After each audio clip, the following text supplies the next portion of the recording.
High profile মামলা ছিল, গোটা দেশ তার দিকে তাকিয়েছিল এবং ইতিমধ্যে ঘোষণা করা হলো যে সঞ্জয় রায়, যাকে কলকাতা পুলিশই প্রথম গ্রেপ্তার করেছিল, তিনি এই গোটা ঘটনাতে দোষী। দেখুন, এখনো এই রায়দান প্রক্রিয়া এটা তো একটা পর্যায় হয়েছে দোষী সাব্যস্ত, এর পরবর্তী ধাপ অর্থাৎ শাস্তি ঘোষণা সেটা মাননীয় বিচারক পরের দিন করবেন। এ বিষয়ে এখনই সম্পূর্ণ উপসংহারমূলক কোনো মন্তব্য করার বিশেষ অবকাশ নেই, এটা আদালতের বিষয়। কিন্তু যেভাবে এই সঞ্জয় রায়কে ধর্ষণ এবং হত্যা আরজি করেন মহামান্য আদালত দোষী সাব্যস্ত করলেন, তাতে এটা প্রমাণ হলো যে আরজি করে 24 ঘন্টার মধ্যে কলকাতা পুলিশ যাকে গ্রেফতার করেছিল সেই গ্রেফতারি একদম সঠিক ছিল এবং কলকাতা পুলিশের তদন্ত, গ্রেফতার, অনুসন্ধানের অভিমুখ একেবারে ঠিক ছিল। এবং পরবর্তীকালে যারা বলেছিলেন উই ওয়ান্ট সিবিআই চাই, তারপর দেখা গেছে যে সিবিআই তদন্তেও কলকাতা পুলিশের গ্রেফতারিটাই মান্যতা পেয়েছে। তা এখন কিছু লোক তখন যারা সিবিআই চাই বলছিলেন, এখন ইদানিং বলছেন সিবিআই তাদের পছন্দ হচ্ছে না। এরা রাজনৈতিক বিভ্রান্তি ছড়াচ্ছিলেন, একটা খারাপ ঘটনা। মুখ্যমন্ত্রী নিজে যেখানে কড়া ব্যবস্থার কথা বলেছেন, ফাঁসি চেয়েছেন, সমস্তভাবে পুলিশ সব রকমভাবে সর্বশক্তিতে তদন্ত করছিল, সেখানে সরকারকে মেলাইন করার জন্য রাজনৈতিক উদ্দেশ্য প্রণোদিতভাবে কিছু বাম, কিছু অতি বাম, কিছু অন্ধ তৃণমূল বিরোধী এবং কিছু একাংশের চিকিৎসক, তারা যেভাবে মানুষের আবেগকে বিভ্রান্তিকর পথে বিপথে চালিত করছিলেন, আজকের রায় প্রমাণিত হলো কলকাতা পুলিশের তদন্ত সঠিকভাবে সঠিক পথে ছিল। মাঝপথে সিবিআইকে দেওয়া হয়েছিল এবং সিবিআই তদন্তেও কলকাতা পুলিশের তদন্তটাই মান্যতা পেয়েছে। 2, অতি সম্প্রতি আদালতে যখন বিচার চলছে, পুরোদস্তুর বিচার চলছিল শিয়ালদা কোর্টে, কিছু লোক বিচার কবে পাবো, বিচার হচ্ছে না কেন, এইসব একটা বিভ্রান্তি তৈরি করছিলেন। আজ আবার প্রমাণ হলো যে তারা মিথ্যাবাদী, তারা মিথ্যা কথা বলছিলেন, কারণ বিচারটা চলছিল। যেখানে বিচার চলছিল সেখানে সমানে বিচার কবে পাবো, বিচার হচ্ছে না কেন বলে মানুষকে লাগাতার ভুল বোঝানো, এটা কিছু লোক চেষ্টা করেছেন।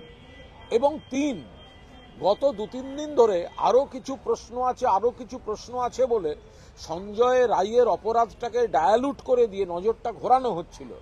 বাস্তব হচ্ছে শিয়ালদা কোর্টে যে বিচার চলছিল, সুপ্রিম কোর্ট কিন্তু কেসটা মনিটর করছিলেন। যারা বলছেন প্রশ্ন আছে, অভয়ার বাবা মা সহ তাদের প্রত্যেকের আইনজীবী কিন্তু সুপ্রিম কোর্টে ছিলেন এবং তাদের যা বক্তব্য সবটাই সুপ্রিম কোর্টের সামনে রেখেছেন। তাদের বক্তব্যে তথ্য এবং সারবত্তা ছিল না বলেই সুপ্রিম কোর্ট তখন হস্তক্ষেপ করেননি তদন্ত এবং বিচার প্রক্রিয়ায়। সেই কারণেই এই বিচার প্রক্রিয়া শেষ হয়ে সঞ্জয় রায় দোষী সাব্যস্ত হয়েছে। সিবিআই তদন্ত এখনো চলছে, দেখা যাক এর পরবর্তী তদন্তে সিবিআই কি বলে। কিন্তু সঞ্জয় রায় যে ধর্ষক এবং খুনি এবং তাকে যে সঠিকভাবে কলকাতা পুলিশ গ্রেফতার করেছিল এবং তারপর যারা নানা বিভ্রান্তিকর গল্প ছড়িয়ে নিজেদের রাজনৈতিক, প্রফেশনাল, ব্যক্তিগত এজেন্ডাগুলোকে ফুলফিল করার চেষ্টা করছিল, সেই অপচেষ্টাগুলো কিন্তু মানুষের কাছে পরিষ্কার হয়ে গেছে। এবং কলকাতা পুলিশ তারা যে দক্ষতার সঙ্গে ভালো কাজ করেছিলেন, ঠিক কাজ করেছিলেন, সেটা কিন্তু এই রায়ের মাধ্যমে আবার প্রমাণ হয়ে গেল। যদিও এই রায় একটা আইনি প্রক্রিয়া এবং এটা একটা মাঝপথে আছে, অর্থাৎ দোষী সাব্যস্ত হয়েছে, সাজা ঘোষণার পার্টটা তারপর হবে। কিন্তু মুখ্যমন্ত্রী প্রথম দিন বলেছিলেন এই জঘন্য ঘটনায় মৃত্যুদণ্ড, ফাঁসি হওয়া উচিত এবং কলকাতা পুলিশও 24 ঘন্টার মধ্যে এই অ্যাকিউজকে গ্রেফতার করে এনেছিল এবং পরবর্তীকালে দেখা গেছে কলকাতা পুলিশের তদন্ত একদম সঠিক।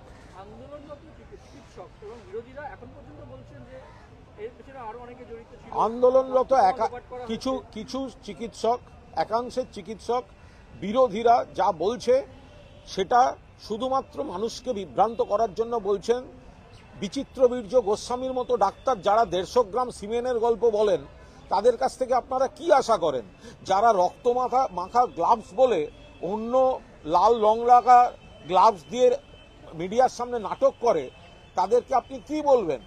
যারা টেলিফোন অডিও ফাঁস হয় যে ডাক্তারদের উপর হামলা করে তৃণমূলের ঘাড়ে দোষ দিতে হবে, তো তাদের কাছ থেকে আপনারা কি আশা করেন? যারা যারা আজকে বলছে, আই রিপিট, যারা যারা আজকে বলছে প্রশ্ন আছে, এই প্রশ্ন আছে, আমাদের মনে হয় অমুক অমুক আরো জড়িত, এরা প্রত্যেকে আইনিভাবে কেস মনিটর করছিল সুপ্রিম কোর্ট।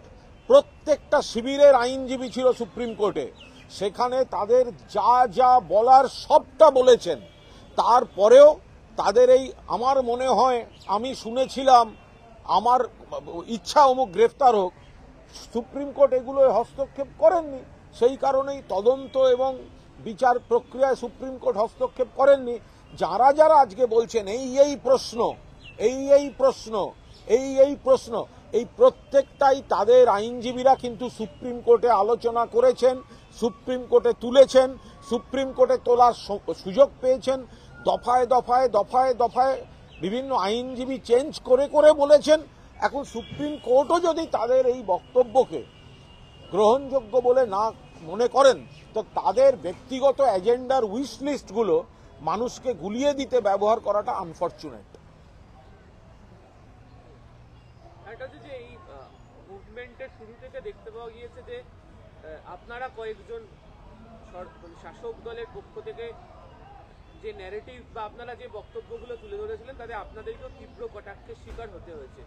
আজকে কোথাও গিয়ে মনে হচ্ছে যে পলিটিক্যালি আপনারাও ঠিক বক্তব্যে বা লাইনে। আমরা তো বারবার বলেছি যে আরজিকর ইস্যু, আরজিকরের অভয়ার মৃত্যু ভয়ঙ্কর, নিন্দনীয়, প্রতিবাদযোগ্য। মুখ্যমন্ত্রী নিজে কড়া ভাষায় প্রতিবাদ করেছেন, দোষীর ফাঁসি চেয়েছেন।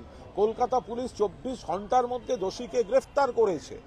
তো ফলে আমরা গোড়ার থেকে ঘটনার নিন্দা করেছি, আমরা দোষীর ফাঁসি চেয়েছি।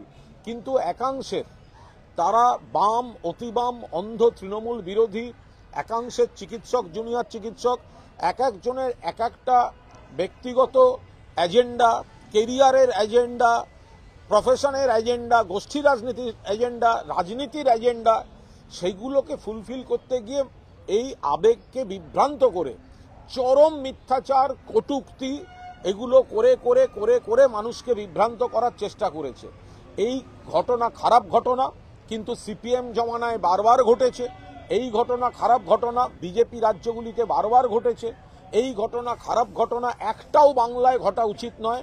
এই ঘটনা খারাপ ঘটনা ফরাক্কা থেকে জয়নগর আপনারা দেখুন, গতকালও দেখুন, এই প্রত্যেকটা জায়গায় পুলিশ, রাজ্য পুলিশ দ্রুত দ্রুত তদন্ত করে ফাঁসির সাজা শুনিয়ে দিচ্ছে। ফলে এখানে মুখ্যমন্ত্রী, রাজ্য সরকার, তৃণমূল কংগ্রেস, পুলিশ প্রশাসন সম্পূর্ণ সদিচ্ছা নিয়ে সর্বশক্তিতে এই আরজিকর তদন্ত সঠিক অভিমুখে শুরু করেছিল। মাঝপথে উই ওয়ান্ট সিবিআই বলে যারা সিবিআইয়ের হাতে আনলেন, এখন আবার তাদের বলতে হচ্ছে যে আমরা সিবিআই এরটা মানি না। তো ফলে যারা কুৎসা করেছেন, মিথ্যা বলেছেন, মানুষের আবেগকে বিভ্রান্ত করে নিজেদের উদ্দেশ্য সাধনের চেষ্টা করেছেন, আজকের রায় থেকে এটা প্রমাণিত যে কলকাতা পুলিশ 24 ঘন্টার মধ্যে অ্যারেস্ট করে সঠিক অভিমুখে যে তদন্তটা শুরু করেছিল, তার বিরুদ্ধে মিথ্যাচার, কুৎসা চলছিল। আদালতের রায় আজ আবার সেটা প্রমাণ হয়ে গেল। আপনারা কি শাস্তি হিসেবে ফাঁসি চান? মাননীয় মুখ্যমন্ত্রী, আমাদের দলনেত্রী পরিষ্কার বলেছেন, আমরা ফাঁসি চাই। এই অপরাধ, মেয়েটিকে ধর্ষণ করে খুন করা হয়েছে, ফাঁসি চাই। শুধু তাই নয়, আরজিকরের পরে যে ঘটনাগুলো ঘটেছে তাতেও আপনারা দেখবেন রাজ্য পুলিশ গ্রেফতার করে তারা কিন্তু ফাঁসি চেয়েছে এবং ফাঁসির আদেশ হয়েছে। পরপর 3টে ঘটনা ঘটে গেল আরজিকরের পরেও, সেখানে কিন্তু দোষীর ফাঁসির সাজা ঘোষণা আদালতে হয়েছে। তার সম্পূর্ণ কৃতিত্ব রাজ্য সরকারের, পুলিশের, তদন্তকারীদের, আইনজীবীদের, রাজ্যের আইনজীবীদের এবং বিচার ব্যবস্থার। এবং অত্যন্ত অল্প সময়ের মধ্যে 54 দিন, 60 দিন, 61 দিন এর মধ্যে কিন্তু তদন্ত, চার্জশিট, শুনানি, চার্জ ফ্রেম, বিচার প্রক্রিয়া কমপ্লিট করে ফাঁসির সাজা হয়েছে। ফলে আরজি করের ক্ষেত্রেও প্রথম থেকে মাননীয় মুখ্যমন্ত্রী বলেছেন আমরা সর্বোচ্চ শাস্তি চাইব, আমরা চাই ফাঁসির সাজা। সঞ্জয় রায় বলছে যে আমি কিছু করিনি, আইপিএস যেমন বলেছে আমি সেরকম করেছি, আর যদি আমি রেপ করতাম তাহলে আমার গলার রুদ্রাক্ষের মালা ছিঁড়ে যেত, ওই ঘরে ঢুকে আমার পক্ষে করা সম্ভব নয়, সঞ্জয় আজকে বলছে। আমার মনে হয় যিনি তার কথা বলেছেন সেটা তার কথা বলেছেন, কিন্তু কলকাতা পুলিশের তদন্তে যা উঠে এসেছে, সিবিআই তদন্তে তাই উঠে এসেছে, সুপ্রিম কোর্টের মনিটরিংয়ে তাই উঠে এসেছে, এবং যাবতীয় তথ্য প্রমাণে এটা প্রমাণিত হয়েছে। ফলে এবং তিনি সেই সময় সবকিছু মনে রাখার মতো মানসিক অবস্থায় ছিলেন কি ছিলেন না সেগুলিও তদন্তকারীদের তরফ থেকে বারবার আদালতে বলা হয়েছে, আমরা জেনেছি। ফলে এই বিষয়টার উপর দাঁড়িয়ে, সেই ব্যক্তির বিষয়ের উপর দাঁড়িয়ে কোনো মন্তব্য করব না। এইটুকু বলবো, কলকাতা পুলিশ যে তথ্য প্রমাণের ভিত্তিতে তদন্ত শুরু করেছিল, সিবিআইও সেই তথ্য প্রমাণের উপর দাঁড়িয়ে, ট্রায়াল কোর্টও সেই তথ্য প্রমাণের উপর দাঁড়িয়ে, এবং সুপ্রিম কোর্টও যারা মনিটর করেছেন তথ্য প্রমাণের উপর দাঁড়িয়েই আজকে শাস্তিটা হয়েছে। ফলে এর পরে কে কি বলছেন সেটা সম্পূর্ণ তার ব্যাপার, তার উপরে দাঁড়িয়ে কোনো মন্তব্য নেই। উত্তর দিনাজপুরে যে দুষ্কৃতী আদালত থেকে ফেরার সময় তাকে পালাচ্ছিল ভোরবেলা সীমান্তবর্তী এলাকা, তাকে এনকাউন্টার করা হয়েছে। পুলিশ অত্যন্ত সঠিক কাজ করেছে। পুলিশকে গুলি করে যদি কোনো সমাজবিরোধী পালিয়ে যায়, পুলিশকে গুলি করে যদি কোনো অপরাধী পালিয়ে যায় এবং পুলিশকর্মী জখম হন এবং পরবর্তীকালে পুলিশের উপর আবার হামলা করার চেষ্টা হয় পালিয়ে যাওয়ার জন্য, তো সেখানে পুলিশ গুলি চালিয়েছে, মারা গেছে। মৃত্যু কেউ কখনো চায় না, কিন্তু কেউ যদি পুলিশকে বারবার গুলি করে, পুলিশের উপর হামলা করে, পুলিশকে গুলি করে মৃত্যুর মুখে ঠেলে দিয়ে পালিয়ে যায়, আবার দ্বিতীয়বার হামলা করে অন্য দেশে পালিয়ে যাওয়ার চেষ্টা করে, তো পুলিশ সেখানে গুলি চালিয়েছে। পুলিশ সঠিক কাজ করেছে। এই পুলিশ একদিকে যেমন মানবিক, একদিকে যেমন যতটা সম্ভব আইনের সমস্ত রকমভাবে রক্ষা করে আইনের পথে অপরাধীদের শাস্তি দেওয়ার চেষ্টা করে, পাশাপাশি যদি কেউ বারবার পুলিশের উপর গুলি করে, পুলিশের প্রাণহানির আশঙ্কা হয়, তো সেখানে পুলিশ পাল্টা গুলি চালিয়েছে, ঠিক করেছে। না, কারোর সঙ্গে কোনো তুলনার বিষয় নেই। আমরা ওইরকম পরিকল্পিতভাবে আমরা গর্ব করে বলি না যে আমরা হত্যাটাকে গর্বের সঙ্গে বলি না, কিন্তু যখন পুলিশের উপর হামলা হয় তখন একটা লেভেলের পর পুলিশ সেটায় যদি পাল্টা গুলি চালাতে বাধ্য হয়, তো তাহলে সেখানে পুলিশ ঠিক কাজ করেছে। একটা কথা হচ্ছে যে সাজ্জাকের হাতে অস্ত্রটা বলা হচ্ছে যে জেলে থাকার সময় সে অস্ত্র পৌঁছেছে বা কোর্টে, এটা বলতে পারবো না, এগুলো পুলিশের তদন্তের বিষয়। পুলিশ তদন্ত করছেন, রাজ্য পুলিশের ডিজি রাজীব কুমার নিজে গোটা জিনিসটা দেখছেন। ফলে পুলিশের তদন্তের বিষয়ে কোনো মন্তব্য করবো না।